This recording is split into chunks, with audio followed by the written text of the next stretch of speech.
Hey everybody, thanks for downloading this episode. Thanks for listening and for subscribing. We have had our first major technical malfunction. There was an issue with the audio on the second half of this recording, so unfortunately, what we have right now is a really good first half of a conversation. And we do apologize for that. We will be getting back with Jon Drake as soon as possible to get the rest of it out to you guys. So we hope you enjoy this episode and know that the full discussion will be coming out momentarily. So again, thanks for listening and for subscribing, and we will talk to you guys soon. Enjoy.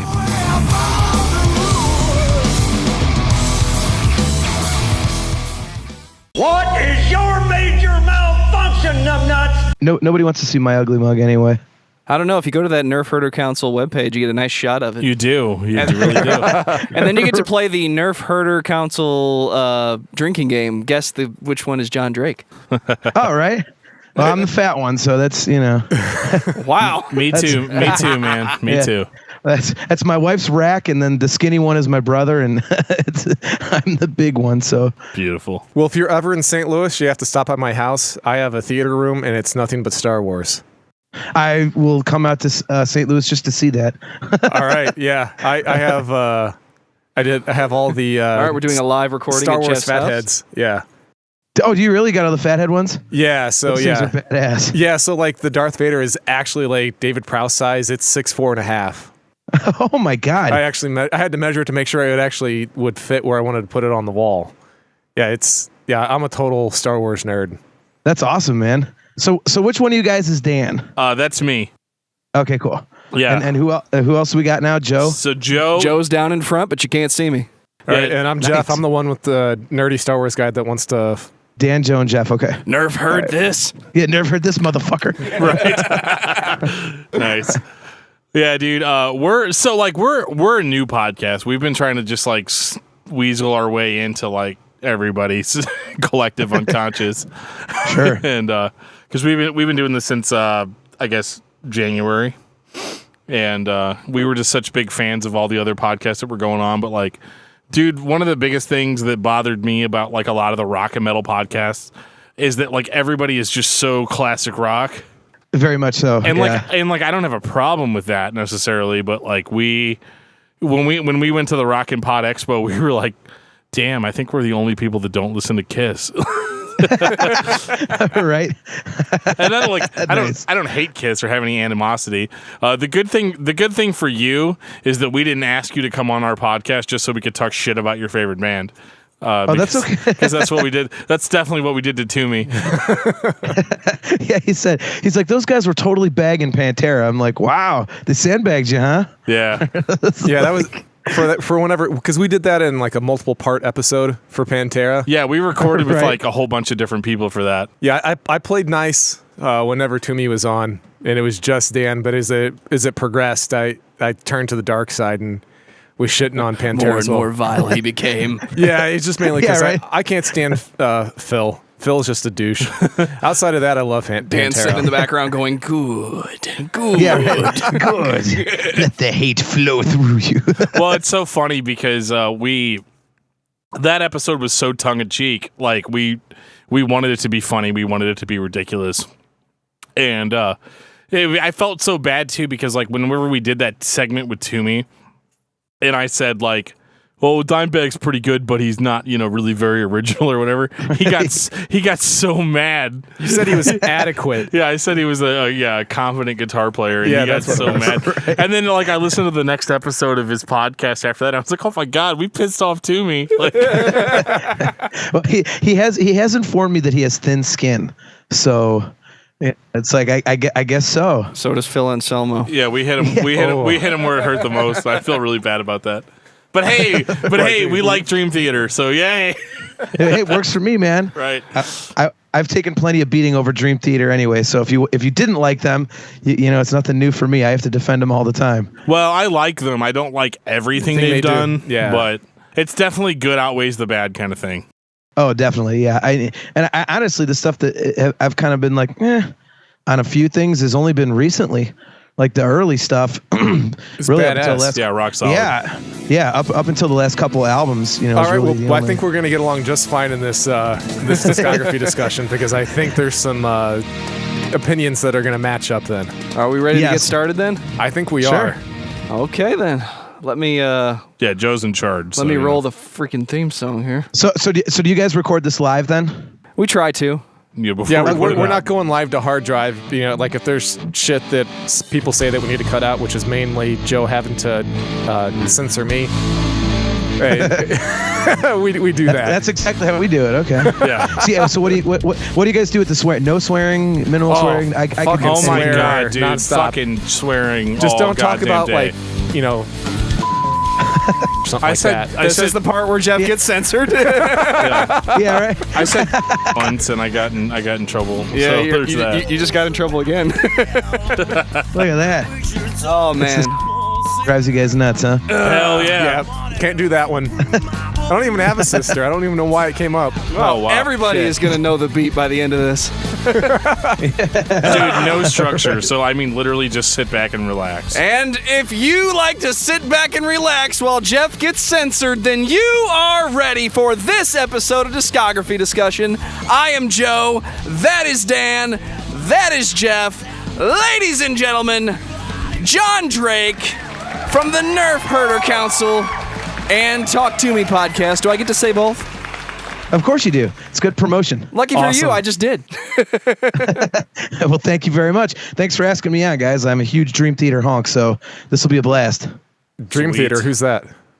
Yeah, it's just some band. Oh, Just okay. some band. Some shitty local band. I don't know. Yeah, they had some weird purple bearded guy playing drums for him. I don't know. That's Mike Portnoy's side project, right?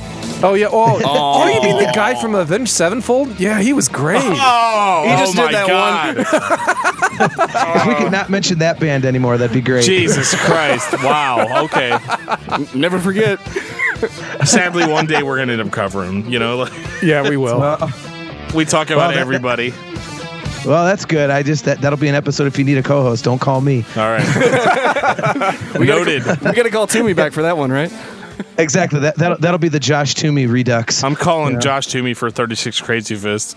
He seems to have as big of a heart on for them as I do. He loves them, man. He's mined a lot of stuff out of him lately on our show. So I just love his voice, man. I love Brock's voice, man. I thought you were going to talk about Josh Toomey again. Well, I do like Toomey, but yeah, I mean, you know, I like Josh. Sorry. Oh, damn. I like Brock from 36 Crazy Fist voice a lot. he does have a pretty cool voice. They're not He like does. I never really got into that band, but I always thought the singer's voice was pretty cool. So Well, I think that it's because they started off as kind of like this, like metalcore, you know, emo metal kind of thing. But I don't Yeah. care. I like that stuff. So it's my generation. So yeah, I was never really into that. It's close to my generation. I mean, I'm only 41 years old, but you know, and I kind of came up, you know, in the same scene that Toomey did. Hey, I'm not the oldest one on the podcast for a change. This is weird. yeah, Jeff's old as shit. Yeah, I'm older than Toomey, so this is great. Well, there you go. See? All right. You're the second oldest person we've had on the podcast. I'm the elder statesman, man. Yep. What about Scott from Zayo? How old was he? Oh, you know what? Yeah, he's probably older. Yeah. So you're the third. So Scott and then Travis was. He's in his Travis. 40s. I don't know how old Travis is, but oh well. and I think he then said John 44. Drake. Yeah. Yeah, And now we got Jon Drake, so we've got All right. we've got a whole council, a Nerf herder council. Oh, Yeah, we're Nerf going to talk about that later. later, right? I hope Yeah, right? so, man. Yeah, I'm ready hoping to- eventually this evolves into Star Wars, but Yeah, I totally. That's the angle I'm taking. Well, before this does break down into Star Wars and Dream Theater simultaneously, if that's even possible, I'm going to go ahead and say thank you to everyone for listening and for subscribing. If you are not a subscriber, you can find everything Discography Discussion at discussmetal.com. We are on Google Play. We are on iTunes. We are on Stitcher. We are on TuneIn Radio. So if you have an Amazon Echo product, you can say to it, Alexa, play the latest episode of Discography Discussion, and she will. We're also on Facebook and on Twitter at Discuss Metal. Be sure to like, favorite, and subscribe. It really helps us out and it lets us know you're listening. And Dan is going to tell you all about 5-star reviews. Hey, we love 5-star reviews, and we want to thank everybody that has given us 5-star reviews, because now like our reviews actually show up on iTunes. which is pretty cool. And yeah, so I mean, if you like our podcast or you don't like it, just give us a review, whatever you think we deserve. It really helps us out as far as searchability. Really, one of the best things you can do for a podcast that you enjoy is to give them a good review on iTunes. That's all I got to say about that. And now Jon Drake is going to tell you all about the Nerf Herder Council. We're the preeminent Star Wars podcast. No, I do have a Star Wars show that I host called the Nerf Herder Council, and you can find us at nerfherdercouncil.com. Spreaker and iTunes are our main platforms. We're also on Stitcher and Google Play. All of our episodes are available on YouTube if you like doing YouTube. It's a cool show, man. It's a little bit different than your standard Star Wars podcast. I mean, there's a whole ton of Star Wars podcasts out there if you're familiar with it, but a lot of it is, here's the news and keeping people up to date on what's going on and, director changes and, things like that. But we're more like if you were hanging out at the bar with your friends and you just started, bullshitting about Star Wars. And like, well, what's better, Empire or New Hope? Like that's kind of what we do. So it's a little more free form. It's discussion based and that answer is easy. The answer is Empire. The answer is Empire. Well, yes, but you'd be surprised how many people actually would disagree with that. It was kind of surprising. If it's people. Those are the people that are nostalgic and not actually looking at the facts. Right. As long as they don't say Clone Wars, I'm happy. You're not a fan of the Clone Wars cartoon, huh? Oh, dude, I love the Clone Wars I think that's the best prequel. I was talking about episode ever. 2, but all right. Attack of the Clones, you mean? All right, we can talk about that later. We're going to talk about Dream Theater. Oh, yeah. And John, you neglected to mention the other podcast you're on. Yes, I am the new co-host of Talk Toomey, and I think the only reason Josh asked me to be on was because he wanted to deflect the haters, so I collect all the hate mail and stuff like that for him. It's beautiful, man. Yeah, I've noticed that. It's been mining gold looking at the Facebook comments. It's hilarious sometimes the shit that people say. I think they're... I think it's manufactured hate. Yeah, for sure. You're too nice of a guy for that to be the case. I don't like things that are different, those kind of people. Well, it's fine with me. I've had so many people, because really Toomey found me when I was doing stuff with Aiken and Neely on the Classic Metal Show, and I get crapped on a lot there. But as I've said, on the air and stuff, I get a lot of messages from fans of the Classic Metal Show who just destroy me, in the chat room or on calls, but then they message me privately and say, thanks for being a cool sport, man. It's fun. We're just goofing around. So, and like I've always said, if you're going to put something out for public consumption, not everybody's going to like it. So go ahead and crap on me. I don't care. It's like, that's par for the course. So what the hell? Absolutely the right frame of mind to have. There's way too many sensitive flowers out there. They get their panties in a twist just because, you're talking a little bit of shit that goes against what they think. I thought you were going to say snowflakes. No, that's like a trigger word now. You can't say that. So you're saying I need to beep that? Well, I guess where we're coming from is we're like, man, there's a lot of hate. You know what? I think it's awesome that Toomey has a co-host, and I got to admit, the first episode I heard was the Chester Bennington thing, and I was like, hey, who the fuck is this guy? But but like I told Toomey, I was like, you know what though? I like that I'm not just hearing just him every week, and to have a differing opinion and to have actual conversation. And I was like, oh my God, I can't believe how much hate he's getting on here. Let's bring the hate. Let's bring the hate to our show. Yeah, absolutely. Right. I honestly, a lot of it, of all things, what I catch the most grief for is my laugh. And it's funny because on the Classic Metal Show, the episodes I've done, you can really hear it, and it's just ridiculous. But it hasn't happened on Toomey's show, and people are like, that guy's laugh is annoying. I'm like, I've barely laughed at anything. I was going to say, Toomey's show's not funny at all. So there's no humor. Well, I'm fucked because I laugh all the time on this show. We talked about gang rape this week, and there's a lot of humor to be mined there. Dude, oh my God, dude! Like I was listening to that episode. So I quit using nicotine this week, and you wanted to talk about Dream Theater with Jon Drake. I was driving around. Well, I was driving around, That's so awesome. I'm at 1 week of no nicotine this week, and as of today, and somebody get this man a button. I don't want a button, but like I was like so strung out. Yeah, cut that joke. So no, but I was so strung out because I was having cravings or whatever, and like, honest to God, your guys' conversation about Decapitated and the bus and all that stuff, like, I was like, oh my God, I can get through this. Like, it was so funny. And I mean, it's not like funny, it's obviously horrible, but it was definitely something that I've been contemplating a lot about. So it was really cool to hear you guys' mindset on going into that. Well, thanks, man. Yeah, it was weird because halfway into the discussion, I realized I'm like, this is really starting to sound like we're kind of defending the band. Right. Like we're a couple misogynist pieces of shit. So I did the disclaimer, like, we're not endorsing this, just so you know. It's just, having been on tour buses, when somebody goes, yeah, I got gang raped in a tour bus bathroom, it's like, nobody gets gang raped in a tour bus bathroom. Yeah, there's literally no room. Yeah, it's like it's the size of a high school locker, like. Yeah, it's so tiny, but yeah, you got to back into it just to take a shit. Oh, dude, yeah, it's crazy. And so as soon as she said that, I was like, well, are you sure it wasn't like out in the main area, like the kitchen or something, if this happened? Like, well, and like, honestly, was like Decapitated have like a big tour bus?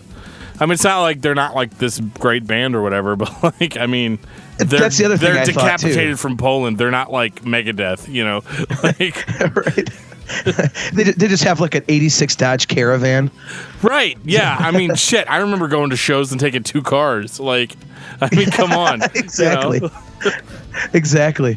Yeah. I got to admit, man, I said, we talked about gang rape on the show, and then you started talking about, yeah, I've been off nicotine for a week, and I'm like, how is this going to come together? Is he trying to say that he was so like strung out for nicotine that he was considering gang rape? Like, I was not. I was not. Oh my God, that's awesome. Although weirdly enough, I did listen to a Decapitated record this week, which was weird because I was supposed to be listening to Dream Theater all week.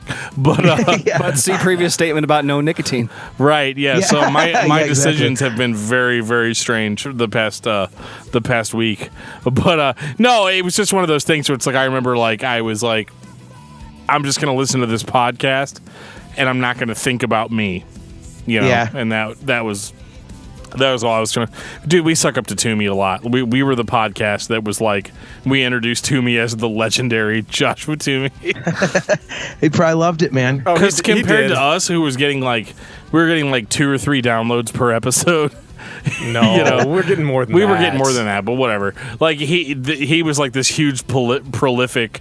You had talked to everybody, podcaster, so we got really excited.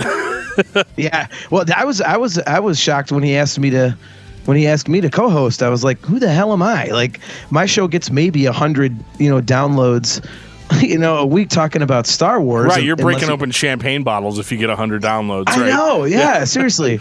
And it's like, I'm busy ripping on David Prowse for having a lazy eye, and then you want me on your show? Like, you're actually established and doing something quality. Like, right, yeah. So, it was kind of surprising to me too, but... Joe's giving me this look like we need to fucking talk about Dream Theater. Yeah, I think we should. I think we need to get on to when Dream and Day unite. I'm going to say this. I don't know if we were on track to begin with or if we've been off track from the beginning, but Jon Drake, tell me about Dream Theater. Well, Dream Theater is one of my 2 all-time favorite bands. It's Van Halen and Dream Theater. My introduction to Dream Theater, I'll make it real quick, but it's actually kind of a funny story. When I was a kid, I'm kind of musically narrow-minded, and I was driving around when I was 16 years old in 1992, and my buddy was playing the Images and Words tape, but I didn't hear Pull Me Under. And I was like, what is this crap? Like, these guys need to pick a style. This is awful. And then a few weeks later, I saw the video for Pull Me Under on MTV. I'm like, this song is awesome, but I couldn't remember the name of the band, so I kept going to the library to like rent the tape and stuff, and I kept getting Kicks and Trickster and all this garbage, so it went off my radar. I couldn't find them. Like, this isn't that. So fuck fast Trickster. Forward, yo, dude, yeah, not good. And trust me, you know how shitty it was to have to listen to Kicks and Trickster. Like, no, oh my God. trust me, I know. Oof. But yeah, so like fast forward, it was I think like four years later. My buddy, my best friend, same guy, was in college. I went to visit him, and he had this Dream Theater CD. It looked pretty cool, and I completely forgot about the whole these guys suck thing, and I looked at the back track listing and it said Pull Me In. I'm like, oh my god, that's that song I've been looking for forever. And I put it in and I listened to the whole scene. I'm like, this is great. He just starts laughing. He's like, that's that band you were ripping on like crazy. And it was. But ever since then, man, I've been a huge fan. And I first saw him in '99 on the Metropolis tour, and I literally have not missed a single tour since. And usually I see him a couple times, and I'm in their documentary on Score. I'm in their book. I'm just like super nerd crazy fan for Dream Theater. So man, I would have loved to seen them on the Metropolis tour. That's probably my favorite album. Really? It was awesome. It's funny because it's like it was the first time I saw him, but it also marks the worst opening band I've ever seen in my life. And it is this band called the Star People, which I can't even describe how awful they were. So funny story about a opening band. I take Dan to Chicago for the Progressive Nation tour. Yeah. Number one, we got to see Three, which was awesome. Between the Buried and Me, first time we got to see them live. Then Opeth comes on stage, and they blew Dream Theater out of the water. And I hate saying that at the start of the show, but it happened. No kidding. Yeah. It went from Opeth being their, was that Deliverance and Damnation, Dan, or was that... Well, let's just say I was going through a huge death metal phase during this. So, of course, I was there to see Opeth. And then Dream Theater came out and they soloed for 45 minutes, but we'll get into that They later. were very masturbatory at that time. Yeah, that's like it's like when I saw them on the 6 Degrees tour. They were doing one of their, they jam, in spots like pretty big. And John Petrucci and John Mayung actually were doing like a dual, solo, like, doubling each other. But while they were doing it, they were juggling a soccer ball between them. So they're on one leg doing these runs and chucking a soccer ball back and forth between each other with their other foot. I'm like, really? Like, we already know you're better than all of us. Just stop it already. What the hell? Petrucci is way talented. I don't think he gets enough credit for how good he is. I mean, everybody, when you talk about Dream Theater and you talk about amazing musicians, everybody goes straight to Portnoy. That's because he wants it that way. Yeah, right. Well, I think the thing with Petrucci is that because Dream Theater are labeled as, progressive metal, and to people that aren't really into them, they just think that all they do is noodle.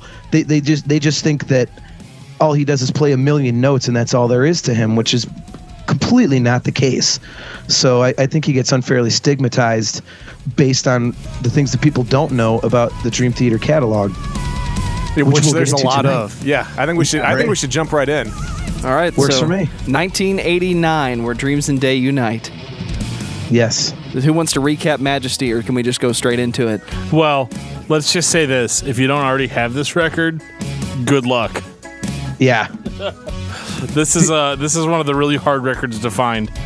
Do any of you guys have the remastered version that was out for like a minute?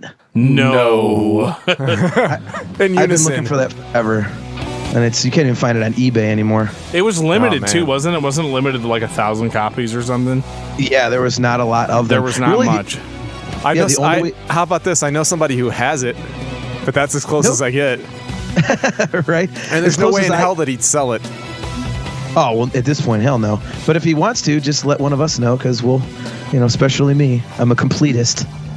But really, the only way to get it anymore is the Yitzy Jam bootleg from Los Angeles in 2004. Yeah. It's and it sucks too, because like this was an example of a band that got fucked over by their label, essentially. Mechanic, yeah. They had put this record out, and honestly, it should have been huge. But I think they only like distributed it like in their local scene, more or less. Like it didn't really go worldwide or anything, and so the band wasn't really able to like really. At that time, they're not traveling out of state. They're brand new, and they've just come up with this collection of songs, and it's sad because like this was really, to me, almost a better introduction to the band than like Images and Words. You know what I mean? Mm-hmm. Yeah, it was. They definitely didn't get to tour on it. They played, I think, a sum total of like 6 shows, and they were all around their where they were living in New York. Yeah, and like nothing at all. Yeah. Yeah, but the only thing they got out of it was press reviews, because the label at least sent it out to some magazines, and it was pretty universally regarded as a pretty good record. So it was a real shame that Mechanic just didn't put anything behind it. So, and Charlie Dominici, ladies and gentlemen. Yep. Yes, Charlie Dominici. Do you guys like him, or? Yeah, I mean, honestly, I think it would be really interesting to hear later Dream Theater stuff with him on it. Yeah. Just as kind of like a testing the waters. I mean, obviously, I don't have a problem with what came after, but like, I guess I'm going to go ahead and state it and be controversial right off the get-go. Wow, way to be a dick, Geoff. Yep. James is my least favorite part of the band. You're not alone. Yeah, I was going to say that's not really controversial, unfortunately. Well, no, I didn't. Yeah, he just doesn't do it for me. You guys suck. Well, I listened to this record. He does it for this guy. I bring this record home because it has the It's a Jam on it, and I'm trying to, get acquainted with past Dream Theater. Images and Words was the first record I got my hands on, and of course, once you see the It's a Jam live and you're a guitar player, you have to go home and learn it. Well, it's on the other record, so I got to go find it. Yep. And I'm like, wow, Dream Theater was just power metal. Like, we're not even progressive here. This is just straight good orchestration, good musicians. This is power metal. I disagree. I mean, I think this is more straightforward for sure, but I think there's still elements of progressive in this. I'm going to side with Dan on this. I'm not going to well. lie. Like, I hate that term. I hate the term progressive music, because most of the time it just means like we were aimless and we had no direction as a band. Yeah, right. But in the case of Dream Theater, I thought this was better than just your standard power metal. I think and the craziest thing to me, I played in a band when I was 18, 19 years old. These guys, it's like, to write that type of music with that level of sophistication and ability at such a young age is just, it always stands out to me as, it's for people who don't like this record, I always kind of look at it as, well, it's a bunch of 18-year-old kids. This is unbelievable for people of that age to be writing stuff like this. So it always has a little bit of a caveat to me that they were young, but it's still excellent. I mean, stuff, Fortune and Lies, and I actually really like Status Seeker, even though it's the last song they did and it's all commercial and stuff.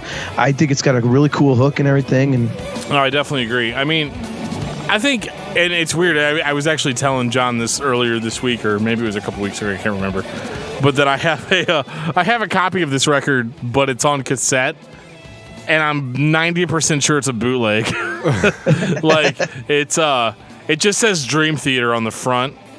It's like a plain, like, it's like there's like clouds in the background and it says Dream Theater, and then it's like a white cassette tape and it's got gold lettering.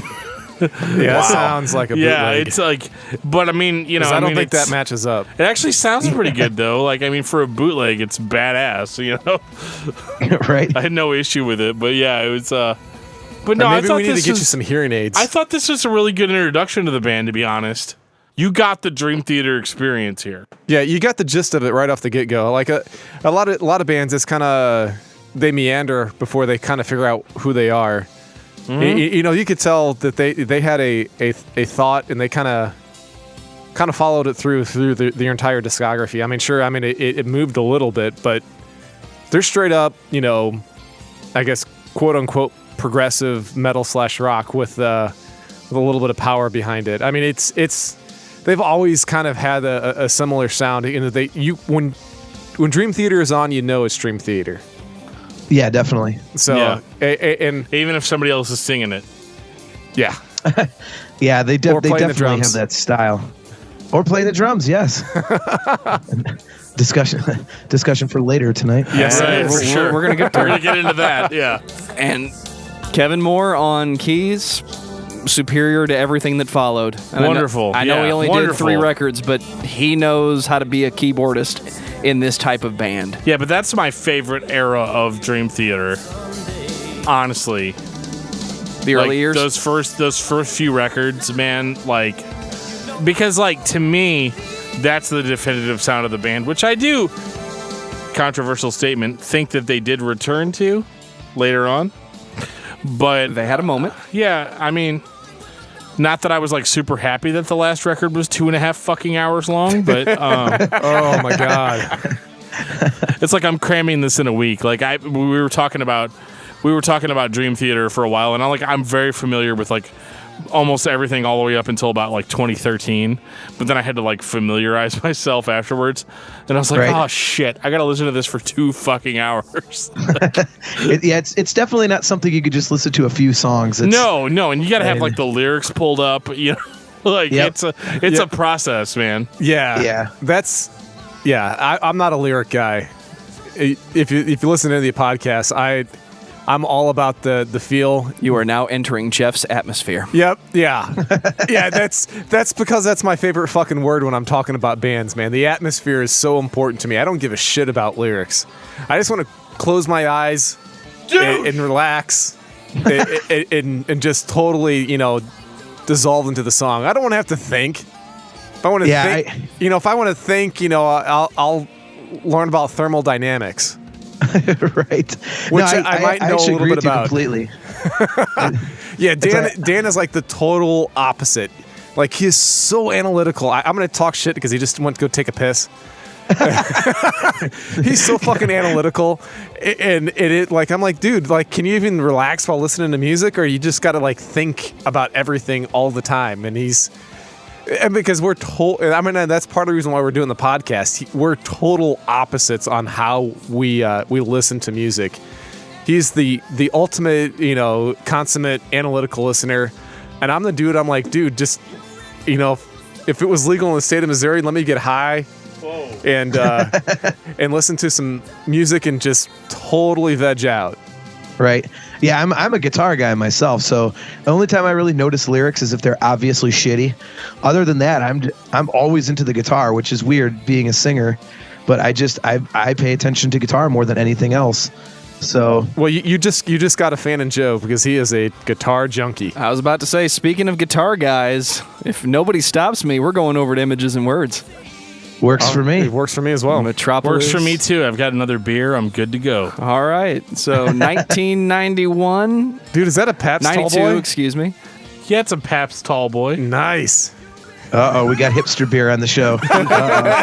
Oh, dude, you have no idea how far down the rabbit hole goes.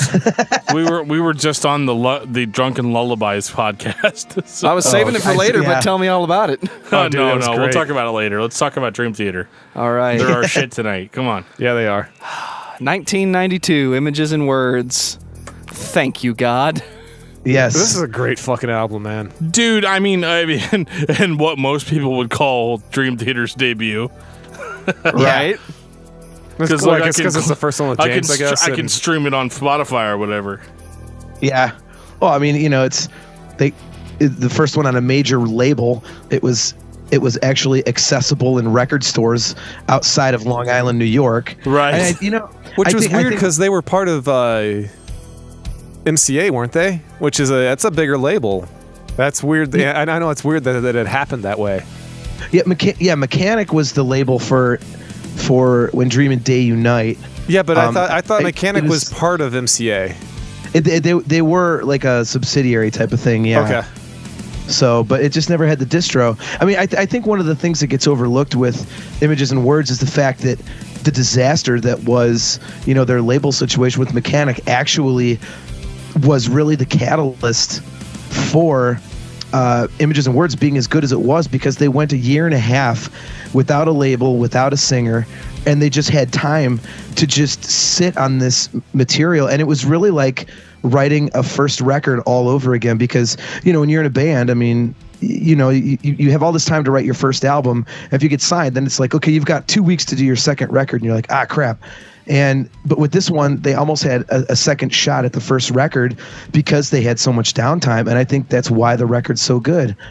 And it was almost like, a shot at redemption almost, even though When Dream and Day Unite was good, it was still, they got a second chance to introduce themselves to people and make a record, and I think that gets overlooked a lot of the time. Yeah, it's funny you mention that, because we've talked about that quite a bit on how much time it takes. You have forever to make your first album, and then after that, it's just like hurry up and you're fast forward, and you got to do whatever the hell the label and the producer's telling you to do. Yep. I'd like to congratulate Jon Drake for presenting Dan's point. Oh yes. Well, this is well, yeah. I mean, that's one of the things that that I love about this record too, is that, like, yeah, sure, you know, this was still a progression, and I thought that was interesting because I almost feel like on the first record there was a little bit of like kind of a holding back. This record really delivered in all the ways that you would want a heavy metal progressive band to deliver in. I feel like this record is more complex. The hooks are there, and that's one of the things I love about early Dream Theater is the actual hooks on the songs. Yeah, that's really good. And you don't, I agree. you know, because as time goes on, those hooks kind of disappear. You know, they get lost in, you know, They start 15-minute meandering. songs, and you Yeah. know, but I feel like here it was like literally like the most. They were literally the most in the pocket that they had been. Most succinct. Yeah. Yeah. I mean, and the vocals are actually better than they were before, and you know, that's hard for me to admit because This is whenever James was good. I mean, yeah. I know I don't going think forward. he's bad now, but I would say these are the best vocals done by James LaBrie. I don't know if I'd say they're the best in Dream Theater. He, well, I know that as time went on, he ended up with some sort of virus that totally fucked up his chords. That was in after a break in Cuba on the Awake tour. Yeah, and it took years for him to get back to where he wanted to be. And Yep. as you're going through the discography, I mean, you can tell, you know, he doesn't have the range, and he can't hit the notes the way that he used to because of that. Yep, definitely. But yeah, this is probably my second favorite album. And I know for most people this is probably their first, but for me it's my second. It's actually my second favorite record also, I would have to say. Okay. So I'm one of the rare ones that also does not have my favorite record is probably going to be a shock to everybody, but I mean I think you guys hit on a really good point about, you know, the melodies and the hooks and all that stuff. It's like they took the best parts of the first record and really tightened up on them, and it just everything on this album, like the first time I heard it, it was just so dynamic, and the themes were so present. Like there was just every song you just knew, like you guys used the perfect word, the hooks, they were so strong. And you know, the way they really kind of developed what would become a trademark for them. Even though the songs were long, they would establish a motif, and like you'd have this kind of melody, you know, like you say, the hook, and they would go away from it to noodle and do this other stuff, but then all of a sudden they come back to it. So it's like it kind of anchored you within that song, and I always thought that was really cool. So does that mean that Metropolis Part 1 is your standout cut, John? I would have to say yes. It's either that or Learning to Live for me. yeah, Metropolis Part 1 is definitely my favorite as well. And it's weird too because, like, I mean, it's not weird, but like it's almost like they did approach this almost as a debut record. Because, I mean, they're not stupid. They know nobody fucking heard the first one, you know? Yeah. But they didn't care as much. And No. I thought that was really great because they're still putting their best foot forward here. You know, I mean, a lot of bands, you know, will live off of the past success that they've had. But like with a band like Dream Theater, as phenomenal as they are now and as respected as they are now, back then, they're still trying to make an impact. And and this record definitely like encapsulates that. Yeah, definitely. And I mean, you know, with Pull Me Under becoming the hit that it was just very ironic because it ended up, I mean, it's what launched them, but it's also what screwed them. So it was a really ironic song in that respect because the label was just crushing them for another hit single for, you know, the next two records until they basically told them, well, fuck off, you know, we're doing it our way or you're getting nothing. So Can you get hit singles out of a band like Dream Theater? Really? Well, that's where I respect them a ton. The fact that they did tell the label, "Fuck you, this is how we're gonna do it. Either you keep us or you don't." But this is our band. We're gonna do it how we want to do it.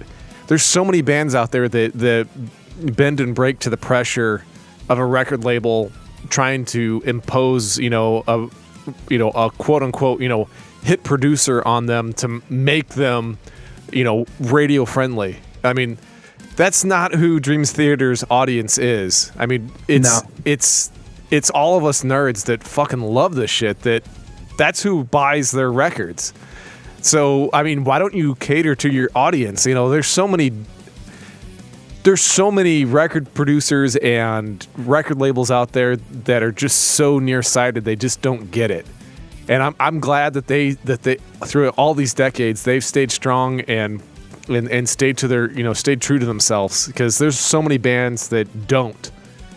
Yep, they definitely weren't able to do it at first without a lot of argument. I am trying to remember the name of the studio that recorded this. Was it Bear Claw? Bear Tracks. Yeah. Or Bear Tracks. Bear Tracks. Yeah, they recorded a bunch of stuff at Bear Tracks. And it kind of made me laugh because, finding this music later, you pick up on the little things that the band says. Like everybody asked Portnoy, like, why is your snare drum triggered? It's like, well, that was their thing. Why does the drums and guitar sound this way? Well, it was their thing. I know that they made a lot of good music. And this might be the most commercial record that they had. It definitely was their debut to the masses, and it was probably James LaBrie's best performance. So you've got a band that they're not progressive by name. They're just a rock band. They're a metal band, and they just happen to be the best musicians at the gig. Yep, totally. And I mean, the other thing is, like, they had such a hard time making the record because they were battling with the producer constantly. So the fact that they did something so legendary and of such high quality while every day was just a war with the guy that they were working with is pretty incredible in its own right. Well, I think sometimes that tension sometimes brings about just crazy artistic magic. So yeah, you're going to hear about that a lot on the next one. Oh yeah, right. Say hello to Kevin Moore and say goodbye to Kevin Moore. Yeah, I said we got to start moving along. 1994, my favorite Dream Theater record. John, say it with me if you know it. Puppies on Acid. Puppies on Acid. AKA Awake. It's 6 a.m. Dan, this is all you. What the fuck, Joe? This is where it got weird for me. And not in a bad way. I mean, I fucking love weird music, but damn. Okay. So at this point, Dream Theater has been sold to me as this, holy fucking shit. They're a progressive band. They're pushing metal in a direction that has not been pushed before, which was kind of ridiculous in that, I was listening to, 94, I was listening to, death metal and, 94, I was listening to Sunny Day Real Estate. Shut the fuck up, Geoff. Yeah. So nice. I was listening to death metal and early Venom and shit like that. Cause I'm Mr. Heavy, right? I listen to really heavy shit and thrashy shit. Thrashy, heavy, deathy metal, a little bit of hardcore and stuff. So I had no idea what to even think about this record because it blew my mind. It's not that Dream Theater isn't heavy. When they want to go balls to the wall, they can absolutely go balls to the wall. Yeah, they can hang with anybody when they want to. Yeah, absolutely. Yeah. So it was definitely a mixed feeling for me because you've got these multi-part songs. Yep. And I remember just being at the time I remember being very against it. Oh God, I'm more of an Obituary fan, or I'm more of a Death fan, or whatever.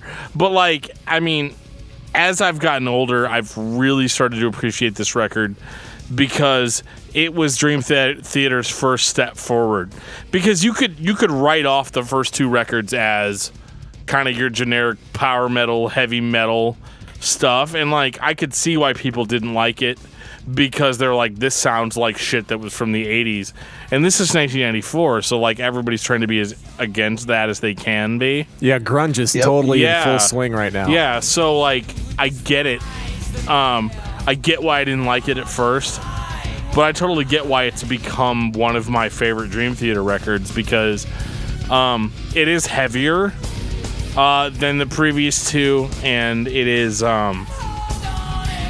it's just out there in space, dude. Like, I can't. 6 o'clock, caught in a web. Yeah, dude. Like, voices, the silent man. It's hard for me to find words. The fucking mirror. And I apologize. I've been drinking a bit, but like, it's This album is foreshadowing to what you're gonna get. It's like everything you're gonna get.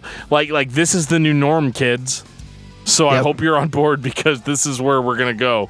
I mean, this is a close third for me. I have a hard time, on where my rankings are, but this is a fantastic album. I mean, just cover to cover. I'm one of those nerds that will sit down and I want to listen to the whole fucking thing. You are now entering Geoff's atmosphere for the second time. Yep, I hate fuckers who put their shit on Spotify and hit random. But no lyrics, you fuck. Yeah, that's right. All right, I talked that shit while you were in the bathroom, man. Tells a great story. I don't care. The music tells a great story. If I sat down and listened to the lyrics, I'd probably be blown away. But the music itself, still, is just out of this world, man. I love that shit. It's funny that, John, that you mentioned that you're a vocalist and you pay attention to everything else. I am totally a vocals guy. I like the sound of the voice. I don't pay attention to what they're singing. And I like everything as a collective whole. I view it I did a lot of classical music before I got into metal. I played violin, viola, and cello, so that's my background. So I'm like ultimate nerd when it comes to music. Right. So that stuff with when you go back and you look at a lot of that classical music, there's so much emotion and there's so much feeling in it. And that's, people that just think, classical music, oh, that's so technical. No, it's not. I'm like, it's all about the feel. And this album's got so much feel to it. It's awesome. It's also really fucking heavy for 94. Yeah. Can I throw that out there? Like, it is the heaviest Dream Theater has been to this point. Yeah, to this point. Yeah. I actually think it's also one of their most, if not their most diverse record, because you go from stuff like 6 a.m., but then you've got The Mirror, but then you got Silent Man, and then you've got Lie, and then you've got Space Divest at the end. I mean, it really is kind of a roller coaster of a bunch of different stuff, and it's just awesome how it does that. And it's one of the most fascinating things to me. And I will have to admit, whenever we hit the bottom part of the roller coaster, which is the ballad-y kind of stuff, I want to get off. It only goes downhill after this. Yeah, that's mainly because, this is our website's discussmetal.com. That should kind of give you a hint on why we're more into the metal side of things and less into the ballad side of things. Yeah. I mean, it doesn't mean that it's bad. It just means that it wasn't specifically for us. Yeah, I mean, I like all of it.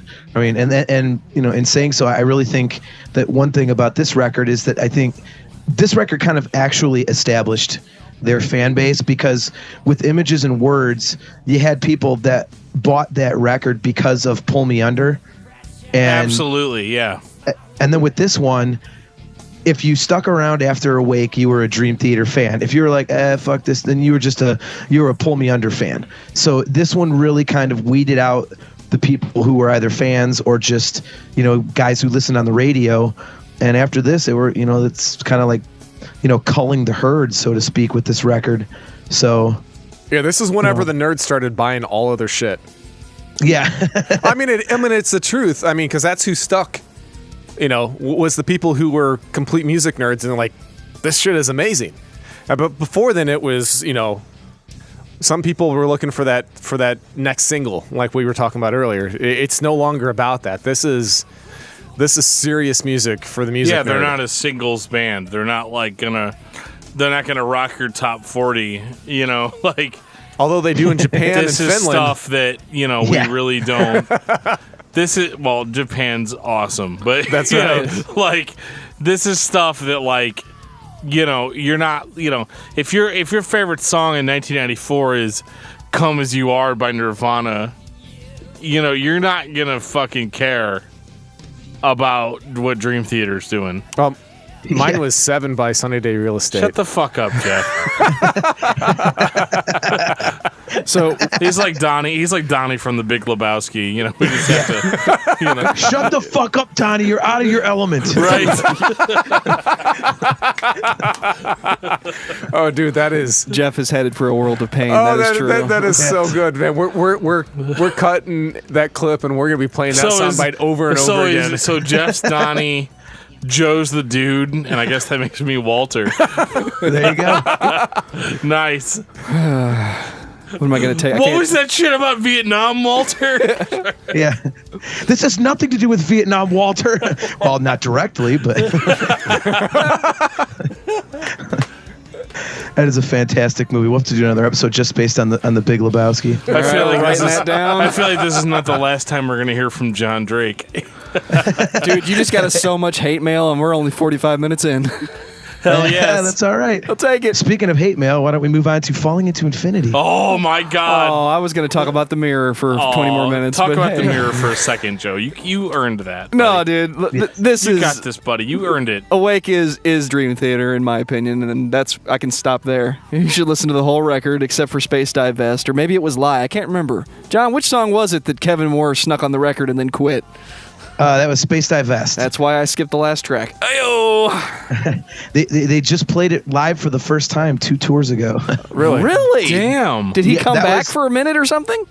No, this is so. What it is. Oh, wait, I was- forgot. Mike Portnoy's no longer in the band, and he's not holding on to a fucking grudge. Exactly. It was the one song that they swore they would never ever play live. Once again, And Mike Portnoy so when wanted you to think that. Yes. Well, it worked apparently. But yeah, when they went out and did the tour for the self-titled record, they it was the 20th anniversary of Awake, and then it was the 15th anniversary of Metropolis.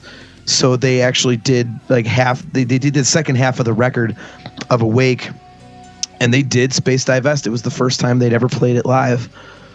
So that was kind of cool. I saw that tour in Chicago, and it was cool to see it. You know, I'm actually one of the people that actually really digs that tune just because it is so kind of quirky. It's got a really weird vibe to it, which I've always been into. So, you know, you're talking about feel. I think that song has got a really weird feel to it that I always kind of liked.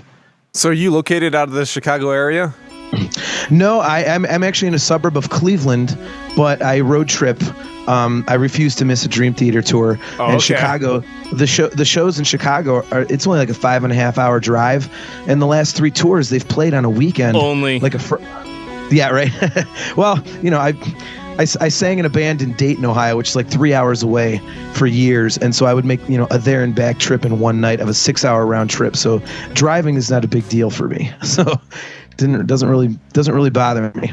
But you know, I'm actually going to see them on this tour in Chicago again. So Maybe they're going to play New Millennium from Falling Into Infinity, 1997. Yeah, well, I'll tell you They what, they'll might. be coming to St. Louis. They'll get their shit stolen. Dude, nobody wants to come to Jeff St. is a Louis professional. now. Don't come here. Your shit'll get stolen, guy. hey, my band got our stuff stolen last November, so I can feel that pain. We have to deal. man. We have to deal with living in St. Louis constantly. It's been rough as of late. Yeah, unfortunately, I wish I could say that it's all like butterflies and puppy dogs, but it's It's not. more like straight up race wars. Yeah. You're talking about Cleveland. My parents lived in Avon for like a decade. My wife's aunt lives there. Okay, yeah, they just moved here a few years ago after they retired. Very cool. Yeah, I've been here my whole life. So, but like I said, I road trip a lot to see bands and stuff. Van Halen, Dream Theater. I'm sorry, Anthrax. there's not a whole lot of hockey in Cleveland. So Dude, don't bother coming to St. Louis because nobody comes to St. Louis. One of my good buddies is from there, and he says the same thing. Dude, it's shitty. Like, I mean, I hate to bring this up on every single podcast, but like, St. Louis is like the worst town for metal that could exist. And I don't even care what kind of metal you play. You could play modern metal, you could play old school metal, you could play like 80s metal. It doesn't matter. Nobody gives a fuck. Like it's all about rap. It's all about rap, Or Breaking Benjamin, The Urge, yeah, Offspring. Tool, yeah, like all that shit. Like everything that was late 90s, early 2000s, we're literally stuck in time. Yeah, like our most like modern station still regularly play shit like Tool and Temple of the Dog, and like it's good stuff. You just wish that they good. would play some of the other stuff. Because I've been bred my whole life to believe that it's good, but like it's frustrating. Temple of the Dog is fucking awesome. If you're man. a new band in St. Louis, I am so sorry.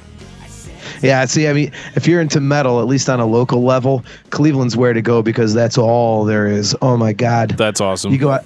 I'm so jealous. No, don't be jealous.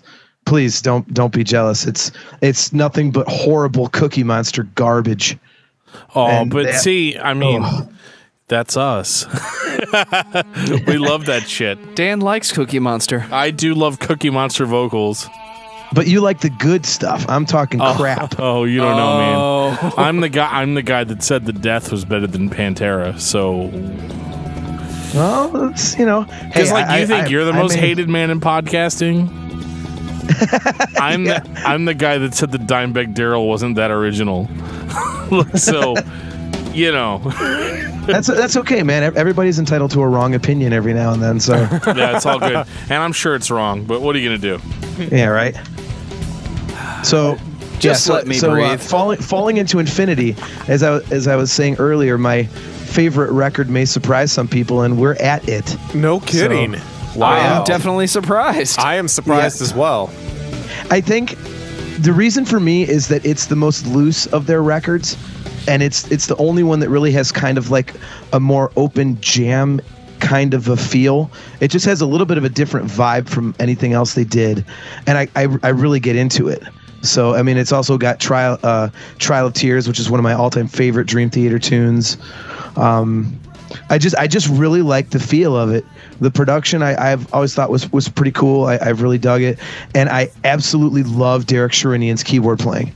I think he's I love Kevin Moore, and I think Derek Sherinian at least did justice to I would say the way that Kevin Moore brought to the band, and by that I mean the first few records, if you listen to them, and I'm not very musical, I'm an idiot because I'm a singer, but it seemed to be more upbeat, like major key sounding stuff. And I think when Jordan Rudess came in, it kind of got a little darker, and I like the stuff that's a little more in that lighter category, and Derek Sherinian and Kevin Moore both had that.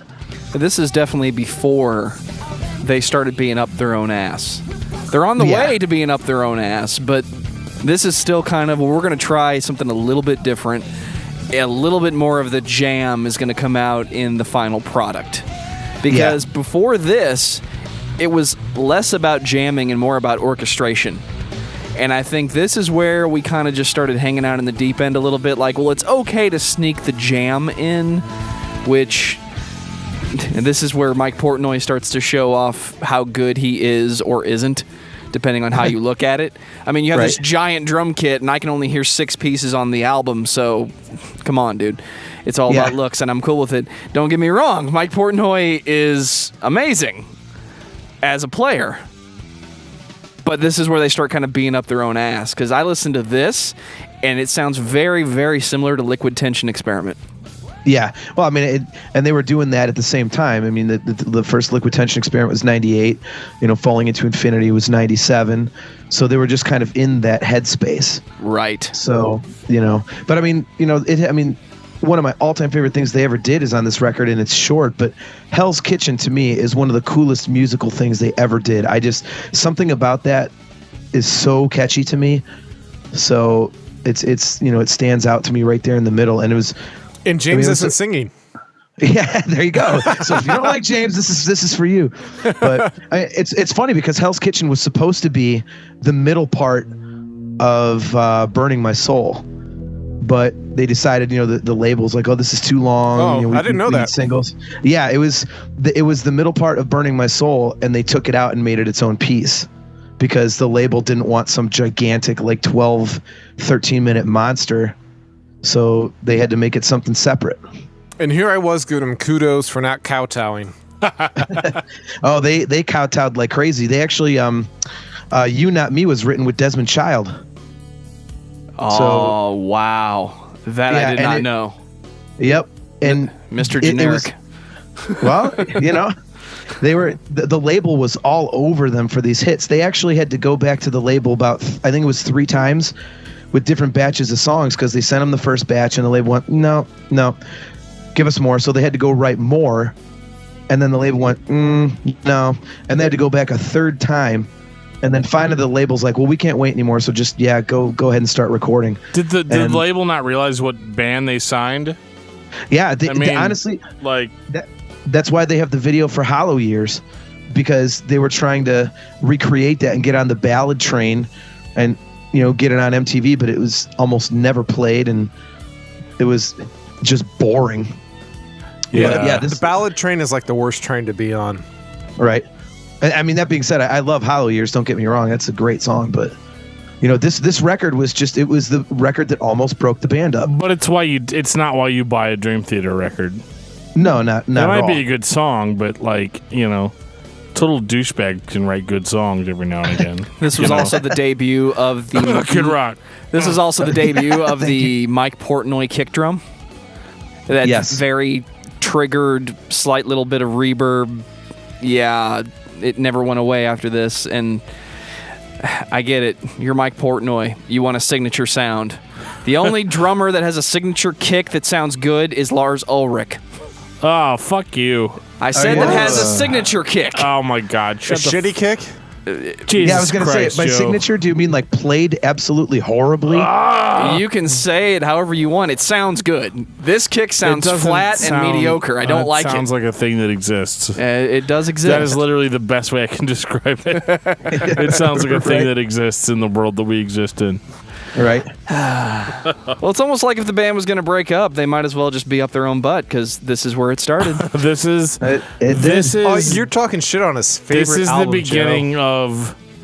This is the beginning, and again, it's the beginning, so it's not terrible on its own. But this is the beginning of Dream Theater being completely up their own anal cavity. Yeah, like I could see that. Like I say, to me, this one sounds different than anything they did. It was definitely a little different from, from Images and Words and When Dreaming Day and Night, the first 3, and then nothing after it sounded like this either. It just wasn't. This was the one album that wasn't overly precise and whatnot, and you can hear their desire to try and write another hit single, because there's so many. The songs are a little shorter. They're a little more stock in terms of the arrangement in some places, and some of the best stuff from the record never made it on there, because the label stuff like Raise the Knife was a really cool song, but didn't make the record, and so it was, like I said, it was very different, and I know I'm almost universally alone in saying it's my favorite record, but it's all right, man. Something about it I just love, It is a great record. They were trying new things. I think there was a sense of this primordial, we're gonna try to reach out and do something different here that's not going to be expected. But again, you've got the label that's like, no, fuck you. We need a 3.5-minute single, and that's just not this band. And you can't expect that type of radio perfection from a band like Dream Theater, especially at this point. I mean, they're not out to please anybody other than themselves or other musicians that may happen to be fans of the band. And so I think this was a tough record for them, because they had to kind of overcome that. Okay, from here on out, we don't give a shit about public opinion. Yeah, we're just doing what we want to do. Does that mean we're going to segue? This is also when their main fan base was in Japan, where musicianship is far more appreciated. Japan is the shit. Dan knocks my phone out of my hand. Yeah, well, you deserved it. You piece of shit. Well, I see where he's going with this. So I'm a little drunk. So let's teleport to 1999. Oh, concept albums, my favorite. Oh yeah. Love it. Oh my God, this is my favorite album. All right, let me introduce this properly. You are now entering Jeffrey's atmosphere. Oh, dude. Shit. Dude, this is when you finally get to listen to an album as like it was one massive track. I know most people can't stand that shit, but Is that your love of Sunny Day Real Estate coming out, or no, that's my love of Swallow the Sun coming back. Since we were talking I don't about want to talk about Swallow the Sun anymore. Well, dude. of the records that Dream Theater has done that are just one track, this would be the best one. Yeah, I mean, fair enough. This is like I said, this was my live introduction to the band, and I still remember when it came out. We had our local rock station on Sunday nights had a show called The Metal Show. It's actually how I met Chris Aiken, and he and I have been friends for years. So when this came out in '99, Aiken and his co-host Warlock, my other buddy Matt Wardlaw, they played on the show this entire record, and they had announced in advance a few weeks ago, we're going to play the whole Dream Theater record, man. And I'll never forget sitting there listening to this at my girlfriend's house and just completely nerding out. Like, this is like damn near perfection. It's so goddamn good. Yeah, this is fan-fucking-tastic. There's no other way to put it. For this being their first, true attempt at a concept album, I mean, they hit a grand slam. I mean, this thing is great. I mean, I know that's probably the generic, this is my favorite album statement, but it is my favorite album. I mean, it doesn't have my favorite song on it. Actually, we haven't even talked about my favorite song yet, which might be a surprise to some, but yeah, this album is just cover to cover. It's what you want. It is fantastic. 2 more records until Mike Portnoy gets his signature snare. I'll wait until then to bitch about the drums.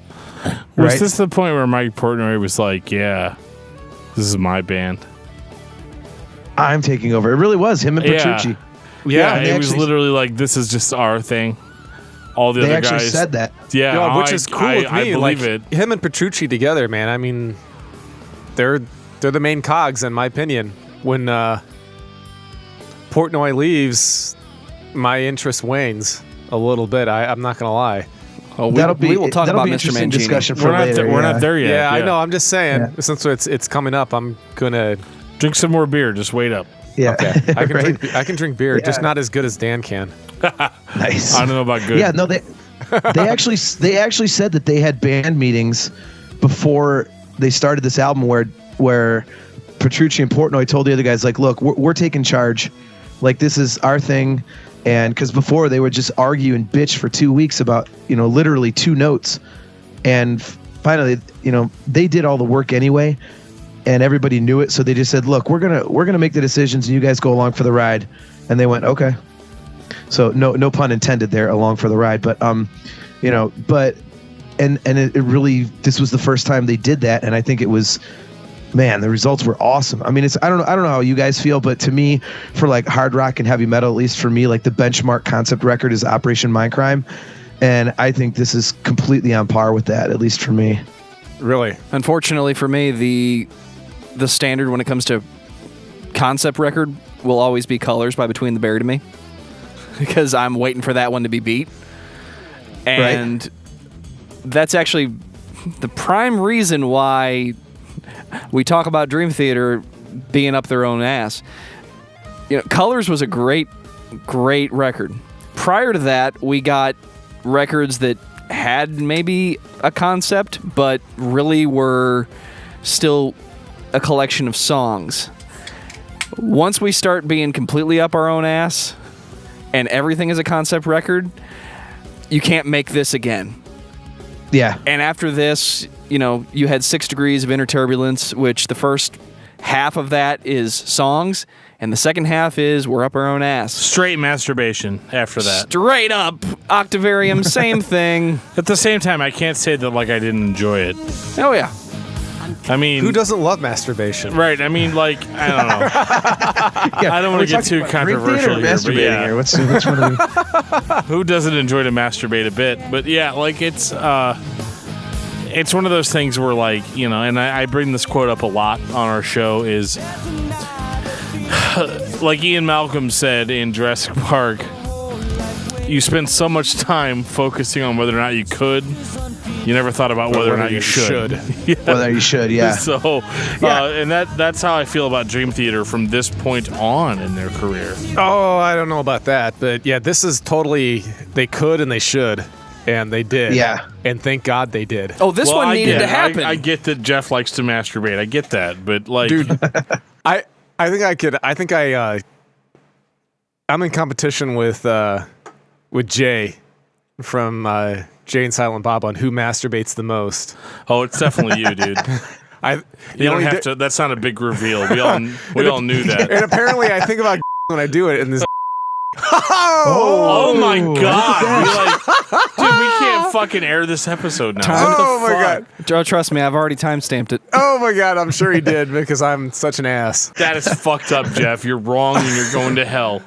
That's Well, what I know my you guys. That's I know what you my guys are pastor new, said. and I'm not that much. I haven't done that much more podcasting than you. I know you're new, but just so you're aware, there are other ways to get on people's podcasts than telling them you masturbate to them. Oh, you tell that to other Geoff, options. man. He's well, here. Let me try this then. Hey, John, I'm a huge Star Wars nerd. Can I be on your podcast? Of course you can. I was going to invite you anyway. Sweet, why is it always Geoff? Is it because he's the easiest one out of all of us, dude. Because he's not drunk yet. No, I'm. Doesn't matter if I'm drunk I'm or not not. fucking drunk. It doesn't matter if I'm drunk or not. I'm always the easiest. Yeah. Ooh. Anybody could be on our show. Just like if you want to crap on the prequels, that's fine. But you're going to be in for a hell of a battle. So. Oh, you think so, bro? Yeah. It's a fucking date. Hey, do you talk about books too? I'm a huge Christy Golden fan, so. Sure, we can talk about books that Disney has decided is no It's a longer in debate. continuity. Oh, dude. If you want to debate the prequels, I'm down. We can debate them all you want, man. I love the prequels, and I will go to war anytime in their defense. That's my role. I gotta warn you, I'm a heavy Plinkett fan. Oh, oh my God. Are you kidding me? That is the worst trash. Oh, okay.